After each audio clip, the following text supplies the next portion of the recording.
again, everyone. My name is Lori Bumbaco. I'm a registered dietitian and board certified as a specialist in oncology and nutrition.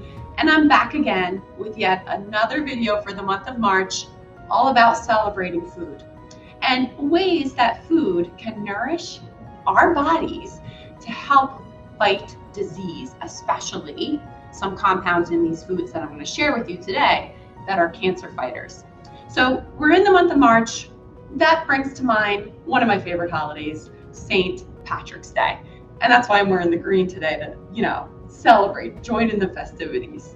And today I have 3 recipes that pay homage to that Irish flag, that green and that orange. So we're going to look to use some foods that have natural compounds that provide vegetables with green and orange. And it just so turns out, those compounds have cancer protective properties. So we want to infuse our bodies with as much of them as we possibly can. So I'm going to start first with one of my favorite recipes, and it's a dip. I think dips are great because it's a vehicle to get more vegetables into our body, right? Especially raw vegetables. But this dip, it's not just any dip. It's a lucky leprechaun dip. Fun, right? We got to have fun when we're in the kitchen. So I'm going to demonstrate how to make this dip. And so you can see quickly how this comes together rather easily. So I have here my NutriBullet, and inside of my NutriBullet is going to go just a handful of ingredients. And one of them just happens to be a rock star in the cancer fighting food family. So we're going to start first with some cannellini beans. Easy way to start a creamy, delicious dip. And I just used canned cannellini beans. I rinsed and I drained them really well. And then I'm also going to add some raw cashews that I soaked just to soften them a little bit. And I think the cashews are great in this dip because it adds a little bit more body, but then it also adds more nutrition. We get some protein, we get some vitamin E, great for the immune function. Why not add it into our dip, right? Good addition. And then also I'm going to add some apple cider vinegar, some lemon juice, as well as lemon zest. We're going to make this dip pop, right? And then some olive oil. So we're going to put that in there as well. Then I'm going to add some spices. So I have some salt and pepper and then some garlic powder. Yum. And then to that, a little bit of heat, a little bit of spice. So I have some hot sauce here. I'm just going to put a couple shakes in there. I think it also adds a little bit of pop to this. If you don't care for hot sauce or you don't like some heat in your recipe, feel free to omit that. I'm also going to add some tahini, which is ground sesame paste. And that's traditionally used in making hummus. So it really works well in this recipe. Then I'm going to add some fresh parsley. And did you know parsley had cancer fighters in it? There's a compound called apigenin.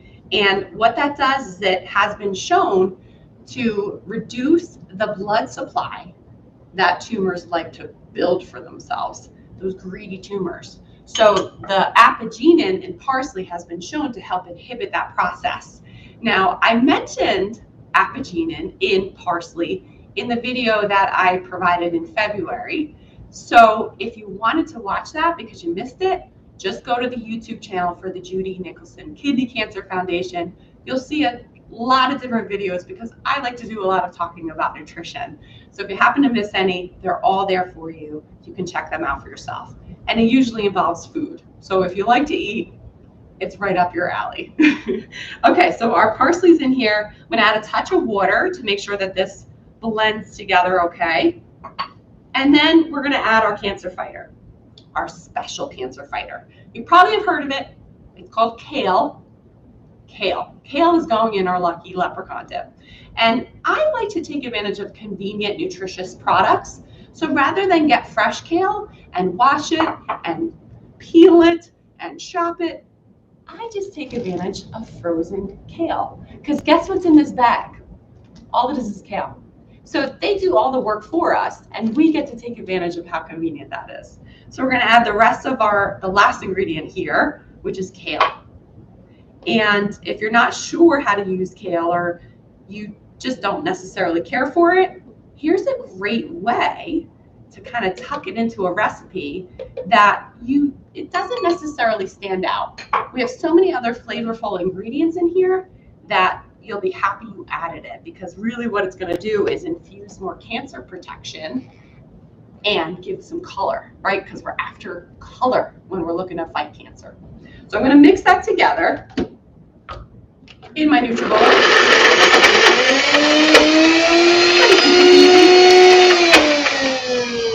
I may have to stop it a few times to scrub down the sides. If you have a processor or a high-powered blender, you easily could use that as well. So I'm just going to scrape it down once more so you can see the final product.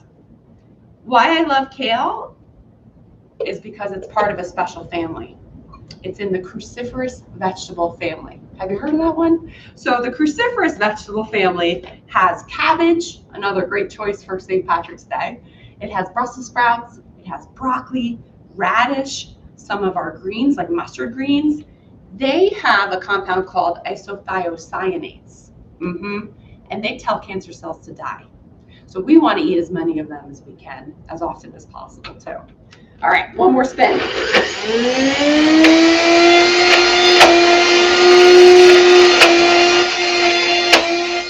we go. So here's our final product. Now, I did already make a half batch, just so you can see, and I'm going to add a little bit of this to that batch. Now, what are we going to dip this? What are we going to dip into this dip? That's the big question, right? It could be something like tortilla chips, or it could be something just as festive and just as nutritious as this dip. And I vote for the second. So why not use green and orange vegetables, right? So what I have here, I already have pre-cut some orange bell peppers and some sugar snap peas. I love to have especially these sugar snap peas on hand, because if you are someone who likes a crunchy snack, boy oh boy, do they satisfy. I think you'll find them really delicious and a great thing to have on hand. So I'm going to put that in front of the camera so you can see. Off and running. We're celebrating St. Patrick's Day with color. This is an amazing thing. Okay, so what I'm going to do is just rinse this quickly, because I'm going to use this for our third and final recipe. Okay, so hang with me. This is where I could use a sous chef. Once the pandemic's over, please. I could use a little help in this kitchen. And I'd love to do that. I'd love to meet any of you that get to watch in person and talk more nutrition, talk about any recipes that you might have tried or any foods that you're curious to try. That's where I find my work as a dietitian to be especially rewarding and especially helpful for people that I work with. It's not in just knowing or understanding the information, but how to apply that information, right? So that you can enjoy delicious and nutritious foods. Okay, so we're on to our second recipe. This one's a really fun one, and I want you to try this not only on St. Patrick's Day, but any time of the year. And it's a vegetable ribbon salad. Yes, we're gonna have a salad, and it's gonna be orange and green. Check, check, check, right, we're good. So I already prepared the vegetable ribbons, and what I have in this bowl is carrots as well as zucchini. And it's super simple to make. Anyone can do it. It's a great job for a child to do, because it'll keep them busy for a little bit. So what I use typically is a vegetable peeler just like this. And hopefully you can see the bridge, that's this part between the bottom or the base here and the actual blade.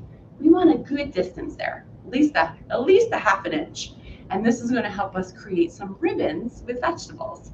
Now carrots and zucchini, they work really well for a vegetable ribbon salad, but there's other vegetables that I'm sure you could try that would be just as delicious in something like this. So I'm just going to show you a couple of vegetable ribbon peels with zucchini. Really neat, right? Really fun. Now this I'm going to serve raw, but if you wanted to, you certainly could saute this in a saute pan if you wanted to warm it up. Certainly would be a good idea. Okay, so really great, delicious bowl already, I think, personally. In this bowl, we have potassium. I would say that's the thing that really stands out here is potassium. And if you're familiar with potassium, it's a mineral. And it's a mineral that Americans do not eat enough of. In fact, the experts warn us that it's a shortfall nutrient and that we need to take some efforts to add more potassium in our diet. Here's one good, easy way to do that. So potassium has important functions. It's sort of like a regulator. So it helps to regulate our blood pressure as well as our pH levels and fluid balance. So we want to make sure we're getting adequate amounts of potassium in our diet. Now to this ribbon salad, we got to add some more flavor, right? So I'm going to show you a simple vinaigrette that, again, I think belongs in your repertoire, so you can use it any time of the year. So my vinaigrette, I like to use a mason jar to make a vinaigrette because it's easy. It's easy cleanup. Well, first of all, after I make it, I can store it in this, right, in the fridge if I don't use it all. And it's easy cleanup, right? Everything's all done in here. So to this mason jar, I'm going to add my ingredients. So I have here some lemon juice. This is fresh squeezed lemon juice, as well as some, I'm going to show you, some white wine vinegar, and then my olive oil, and I have some Dijon mustard as well to give it a little pop. Now to this, you could also add some honey, a little sweet if that's your preference.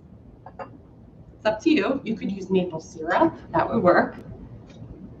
And you could play with ingredients to decide, how much is enough for you, how much do you enjoy.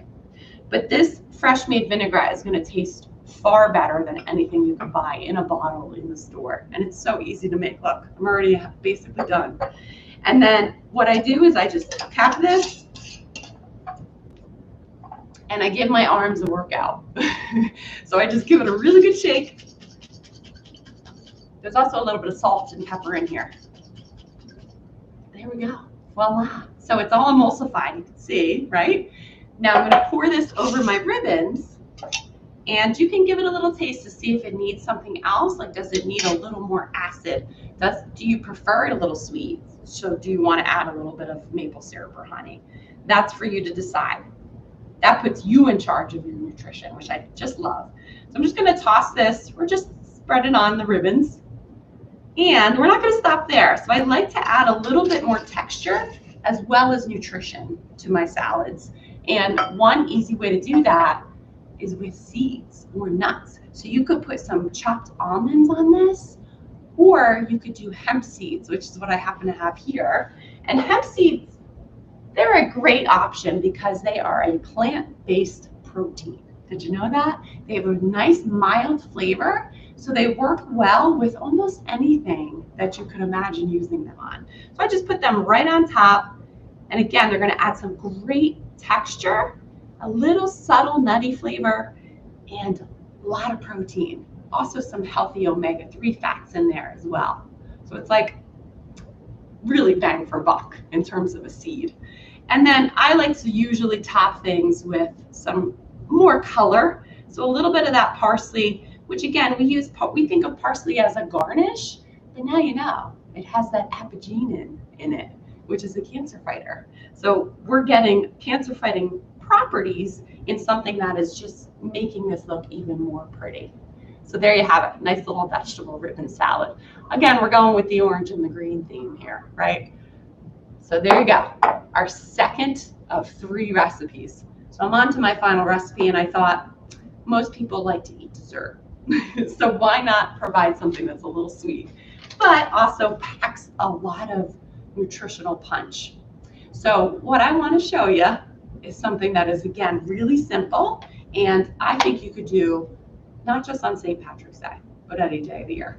So I'm going to use my NutriBullet for this one again. And what we're going to make are mint chocolate bites. Delicious. Okay, so in here, we're going to add our cashews again. Look, we're doing double duty with the cashews. So those soaked cashews are going in. And then we're going to add our sweet. And this is a natural sweetener. These are pitted and chopped dates. If you haven't had a date yet, please do yourself a favor. Just go get some dates. They are they're called nature's candy, basically. And that's for a good reason, because they are so naturally sweet, but they're in a package of nutrition. There's potassium, magnesium, a little bit of iron in this amazing little dynamo. So we're going to add some chopped pitted dates as well. And that's, again, going to replace any sweetener that we might not want to have in our diet. Then to this, I'm going to add some cocoa powder, about 1/4 cup total. We want that chocolatey flavor, but we're also going to take advantage of some flavonoids in the cocoa powder, which happen to be cancer fighters. I'm going to add some flaxseed, some ground flaxseed. That's going to hold this together. And this ground flaxseed also has a good amount of omega-3 fats. So these are great, again, for fighting inflammation, something we can all use. Then we need our flavor, right? So I have in here some peppermint extract, as well as a touch of sea salt. And I got to use a spoon to get it out. How easy is that, right? So I'm going to blend this up quickly. You may need to add a little bit more water if you're finding it's not blending. But what we're looking to accomplish is like a sticky texture, like so sticky that you can't even use your hands to put this together. You're going to see.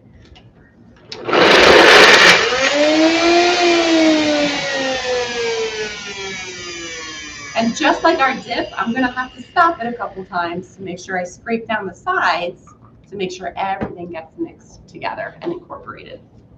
I'm going to give this a little sniff. You'll think that this is peppermint candy. It's so delicious. Almost like a York peppermint patty, but even more nutritious. Really good stuff here.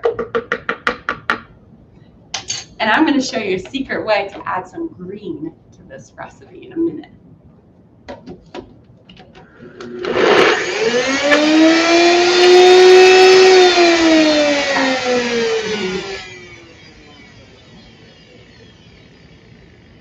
I'm going to wait for that blade to stop. Okay, we're good. We got a sticky texture here. I'm just going to spoon some out for you to see how sticky it is and like what the consistency that we're looking for.